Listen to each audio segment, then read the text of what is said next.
Շաքարային դիաբետի դեպքում այսօր համատարած կարելի ասել բուժումները նորից սիմպտոմատիկ բնույթ են կրում եւ հիվանդությունները ավելի բարդանում են եւ առաջանում նոր խնդիրներ։ Պետք է սկզբից հասկանալ ինչ պատճառով է առաջանում շաքարային դիաբետ եւ դրանից հետո միայն հասկանալ, թե ինչպես կարելի է բժշկել խնդիրը վերջնական դուրս հանել եւ չվնասել պացիենտին։ Առաջինը, որ շաքարային դիաբետը ընդհանրապես այսօր բաժանում է երկու մասի, առաջին տիպ եւ երկրորդ տիպ։ Առաջին տիպը, երբ ինսուլինը արդեն կամ չի արտադրվում ենթաստամոքսային գեղձի կողմից, կամ շատ քիչ քանակով է արտադրվում, հիմնականում երբ չի արտադրվում եւ ներարկվում է ինսուլին։ Իսկ երկրորդ տիպը, երբ դեռ ինսուլին կա, արտադրվում է, բայց ինսուլինառեզիստենտակայության պատճառով մակարդակը շաքարի գլյուկոզայի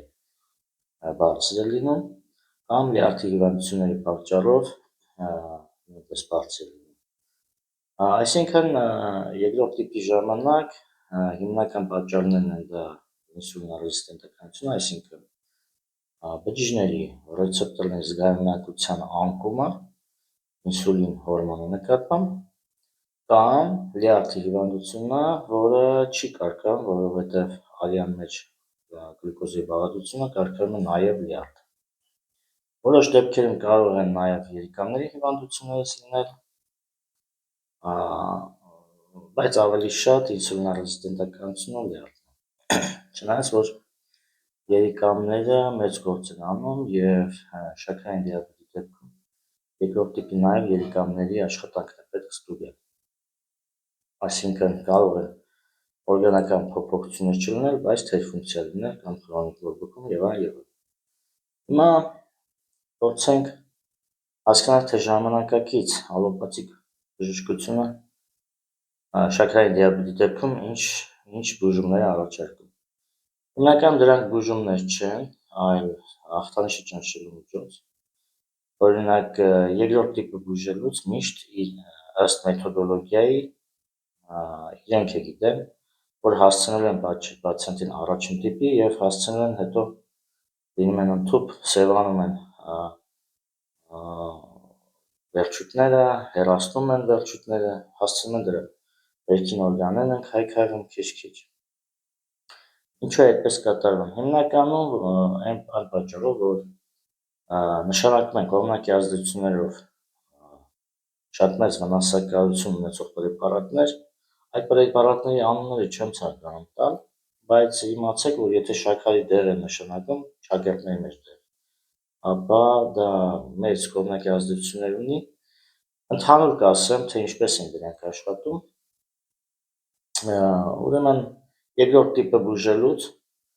նշանակում են այնպիսի պրեպարատներ, որոնք մասնակի կամ ակտիվացնում են ենթաստամոքսային գեղձի աշխատանքը, վնասելով ենթաստամոքսային գեղձը, այսինքն նորմայից ավել, որպեսզի արտադրի ինսուլին։ Դա բերում է ինսուլինառեզիստենտականության ավելի բարձր մակարդակի, այսինքն ինսուլինը այսպես թե այնպես արտադրվում է բավարար քանակով, բայց զգայունակությունը բջիջների նվազել է։ Բարձրացնում են քանակը հաբեր նշանակելով եւ այդ բարձր քանակին է քիչ-քիչ նորից սովորում ռեցեպտորները, ընթացքում սկզբից նորից զգայունակությունը վերականգնում է, բայց մի շրջան հետո դա էլ է ընկնում, այսինքն այդ ավելի մեծ քանակն է զգայունակություն ընկնում եւ նորից ինսուլինառեզիստենտականությունը ավելի բարդանում։ Եվ դրանից հետո ներարկում են ինսուլին։ Ըստ մեթոդոլոգիայի իրենց ներարկում են ինսուլին, հենց ենթաստամոքսային գեղձը տեսնում է, ընդհանրապես օրգանիզմը տեսնում է, որ հորմոն է ներմուծվում, օրգանիզմը դադարում է արտադրել կամ մասնակի կամ լրիվ։ Եվ երկրորդ տիպը վերածում են առաջին տիպի, ավելի են բարդացնում հիվանդությունը եւ արդեն մարդը կախվածության մեջ է ընկնում ինսուլինից եւ պետք է անդադ ներարկի ու հաճախակի ներարկի ինսուլին։ Հաջորդ պրեպարատները, որոշ պրեպարատներ նաև լյարդի ֆունկցիաների վրա են աշխատում, այսինքն անջատում են որոշակի ֆունկցիաներ, երբ գլյուկոզա պետք է արտադրվի, վերափոխվի սպիտակուցներից գլյուկոզա, կամ ֆիլտրացիա արվի, կամ կարգավորվի լյարդի կողմից։ Այդ ֆունկցիաներն են լյարդի անջատում, առաջացնելով լյարդի հիվանդություն եւ դրանով արհեստականորեն նվազեցնելով շաքարի քանակը գլյուկոզայի։ Դա էլ բերում է բջիջների, հյուսվածքների բջիջների մահվան, այսինքն սովի գլյուկոզայի, դրանից հետո կարող են սևանալ եւ վերջույթները եւ ներքին օրգանները, շատերը չեն իմանում արհեստականորեն իջեցնելով գլյուկոզայի քանակը։ Գլյուկոզայի քանակը կարող է բարձրանալ, նույն լյարդը կարող է կարգավորել բարձրացնել, երբ որ գլյուկոզայի սով կա բջիջների հյուսվածքներում, երբ որ կա նաև ինսուլինառեզիստենտականություն։ Այսինքն պետք է սկզբից բուժել, այդ դեպքում լյարդը ինքը կարգավորվում է, եթե լյարդը հիվանդ չէ։ Բայց լինում են դեպքեր, երբ լյարդն է հիվանդ, այսինքն կա խրոնիկ բորբոքում, կա ճարպակալում, այդ դեպքում ոչ թե պետք է այդ պրեպարատներով նոր հիվանդություն առաջացնել լյարդում, արհեստականորեն պրոցեսներ անջատելով, այլ բժշկել լյարդը, այդ դեպքում նորից ինքնակարգավորման մեխանիզմով լյարդը գլյուկոզայի մակարդակը պահել այնքանով, ինչքանով անհրաժեշտ է։ Եվ այսպիսով եւ այդ պրեպարատները, եթե իրենց կողմնակի ազդեցությունների ցուցակը կարդացվի, եւ բորբոքում են լյարդը եւ երիկամները, որոշ դեպքերում ենթաստամոքսային գեղձը, եւ կարող են հասցնել ընդհանուր միջով ֆիբրոզների ենթաստամոքսային գեղձում եւ խրոնիկ հիպերտոնիա։ Շատ պրեպարատներ, օրինակ շաքարային դիաբետ ունեցողները խմում են այդ պրեպարատները վնասակար իբր շաքարը իջեցնելու համար, իրենց մոտ առաջանում է խրոնիկ հիպերտոնիա, շատերի մոտ, ոմանց մոտ միանգամից, ոմանց մոտ քիչ-քիչ, որովհետև այդ պրեպարատները նաև բորբոքում են լյարդը եւ երիկամները, եւ ընդհանրապես մասօրգան համակարգը իր բնույթով, այսինքն ֆունկցիաները ճիշտ չի կատարում այդ պրեպարատները խմելուց հետո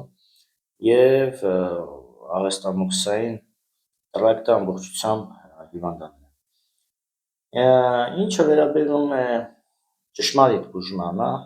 դա բազմաթիվ անգամ արդեն 200 տարուց ավել հոմեոպաթիան միշտ զբաղվել է եւ արդյունավետ բժշկել է առանց կողմնակի ազդեցություններ ունեցող պրեպարատների եւ հիվանդին ազատել է ընդհանրապես պրեպարատների կախվածությունից եւ բժշկել է եւ երկրորդ տիպը եւ առաջին։ Ինչպես է դա կատարվում։ Հոմեոպաթիկ մեթոդը հիվանդության պատճառն է գտնում, այսինքն լյարդում է, թե ինսուլինառեզիստենտականության մեջ է, եթե երկրորդ տիպ է։ Եթե լյարդում է, ինչ խնդիր է, ճարպակալում, բորբոքում, դա է դուրս հանում, եթե ինսուլինառեզիստենտականություն, այդտեղ նաև զգայունակություններ կարգավորվում բջիջների եւ նաև ճիշտ սննդակարգ է նշվում։ Օրինակ, եթե կան շատ վնասակար դիետաներ, երբ ասում են պետք է շշուտ ուտել օրը 5-6 անգամ, դա բերելու է շաքարային դիաբետի երկրորդ տիպի, այսինքն ինսուլինառեզիստենտականության, որովհետև երբ մարդը սնունդ է ուտում, արյան մեջ ինսուլինի մակարդակը բարձրանում է եւ չի կարելի շշուտ ուտել, որպեսզի արյան, այսինքն կերավ, մի ընթացք ինսուլինը բարձրացավ, հետո պետք է իջնի, որպեսզի հաջորդ ուտելուց բարձրանա նորից զգայունակությունը վերականգնված լինի։ Այսինքն պետք է բջիջների ռեցեպտորները մի պահ տեսան ինսուլինը, նորից չտեսնեն, որպեսզի հաջորդ անգամ տեսնեն։ Բայց երբ որ անդադ մարդու բերանում մի բան կա, նույնը մաստակ կլինի, կամ մի բան ուտում է, կամ շշուտ է ուտում, ժամը 1, 2 ժամը 1, անդադ ինսուլինը արյան մեջ է եւ բջիջների ռեցեպտորները այլևս չեն տեսնում, այսինքն շեմը փոխվում է զգայունակության եւ դրանից հետո շաքարի մակարդակը գլյուկոզայի կարող է բարձրանալ, որովհետեւ ինսուլինը պետք է, որպեսզի գլյուկոզան ներմուծվի բջիջ, եթե չկա, բջիջը չի հասկանում, որ գլյուկոզան արյան մեջ է եւ չի ընդունում ներս։ Հիմա նախ եւ առաջ սնունդը կարգավորելն է պետք, միանշանակ գիշերը ուտել չի կարելի, ինտերվալը սննդի պետք է 3-ից 5 ժամ լինի, մինիմում, այսինքն ոչ մի բան արանքում չուտի եւ սովորաբար 6-ից 2-ից հետո եթե չեն ուտում, ինսուլին ռեզիստենտականություն գալիս է նորմալ, գումարած դրան հոմեոպաթիկ մեթոդներով վերականգնում են ինսուլին ռեզիստենտականությունը, այսինքն բջիջների հյուսվածքների ֆունկցիոնալ աշխատանքը, IF-ի սինթեզը նաեւ դա էլ է կարևոր եւ դրան զուգահեռ բժշկվում է լյարդի հիվանդությունը, երիկամի հիվանդությունը եւ գլյուկոզան ինքը իրեն ուրիշն է եւ հյուսվածքները ամենակարևորը չեն ահանում օրգանիզմ, չեն սևանում վերջույթները, չի հասցվում, որովհետեւ ժամանակակից բուժման մեթոդոլոգիան հասցնում է նաեւ հյուսվածքների սևացմանը, այսինքն հեռացմանը, շատերի մոտ հյուսվածքները արդեն այսինքն վերջույթները հեռացնում են, ներքին օրգանների մասնատում են, այսինքն հեռացնում են որոշ մասեր եւ այսօրվա մեթոդոլոգիայով, եթե մեթոդոլոգիան նայվում է, իրանք իրենց պրեպարատներով երկրորդ տիպը ավելի են բարդացնում, դոզաները հետո չափաբաժիններն են բարձրացնում, հետո երբ որ չի օգնում, արդեն շատ են բորբոքել լյարդը, երիկամները եւ ենթաստամոքսային գեղձը, նշանակվում է ինսուլին։ Սա է ժամանակակից բուժման մեթոդը, որը շատ ցավալի է, այսինքն բուժում դա երբ նշանակում է ազատել պացիենտին հիվանդությունից, ոչ թե պացիենտին հասցնել նոր հիվանդության, չնայած որ ժամանակակից մեթոդոլոգիա բուժում այլ բան է նշանակում, այսինքն երկրորդ տիպը բուժելուց միշտ բերում են պացիենտին առաջի ավելի բարդ տիպ եւ հետո արդեն հյուսվածքների ոչնչացման եւ այլ հիվանդություններ։ Սա այս ինֆորմացիան կօգնի, որպեսզի պացիենտները իմանան, թե իրենց ինչ է սպասվում եւ որ մեթոդով, այսինքն բուժվելուց իրենց ինչ է սպասվում եւ նաեւ հասկանալ, թե ինչ է առաջարկում ախտանիշները ճնշող ալոպաթիկ մեթոդը եւ ինչի պիտի իրանք հանդիպեն այդ շակերտների մեջ բուժման ընթացքում։ Առողջ եղեք։